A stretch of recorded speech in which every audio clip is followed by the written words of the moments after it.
أعوذ بالله من الشيطان الرجيم. بسم الله الرحمن الرحيم. الحمد لله الذي أنزل على عبده الكتاب ولم يجعل له عوجا قيما لينذر بأسا شديدا من لدنه ويبشر المؤمنين الذين يعملون الصالحات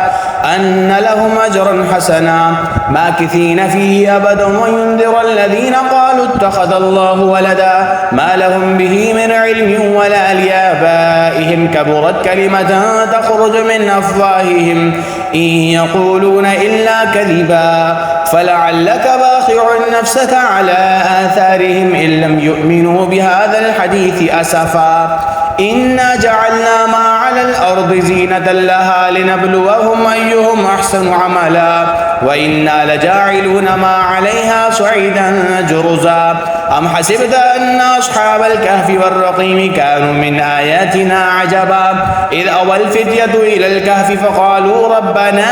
آتنا من لدنك رحمة وهيئ لنا من أمرنا رشدا فضربنا على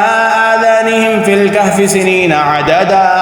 أفحسب الذين كفروا أن يتخذوا عبادي من دوني أولياء إنا أعتدنا جهنم للكافرين نزلا قل هل ننبئكم بالأخسرين أعمالا الذين ضل سعيهم في الحياة الدنيا وهم يحسبون أنهم يحسنون صنعا أولئك الذين كفروا بآيات ربهم ولقائه فحبطت أعمالهم فلا نقيم لهم يوم القيامة وزنا ذلك جزاؤهم جهنم بما كفروا واتخذوا آياتي ورسلي هزوا إن الذين آمنوا وعملوا الصالحات كانت لهم جنات الفردوس نزلا خالدين فيها لا يبغون عنها حولا قل لو كان البحر مدادا لكلمات ربي لنفد البحر قبل أن تنفد كلمات ربي ولو جئنا بمثله مددا قل إنما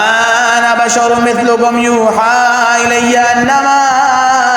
إلهكم إله واحد فمن كان يرجو لقاء ربه فليعمل عملا صالحا ولا يشرك بعبادة ربه أحدا.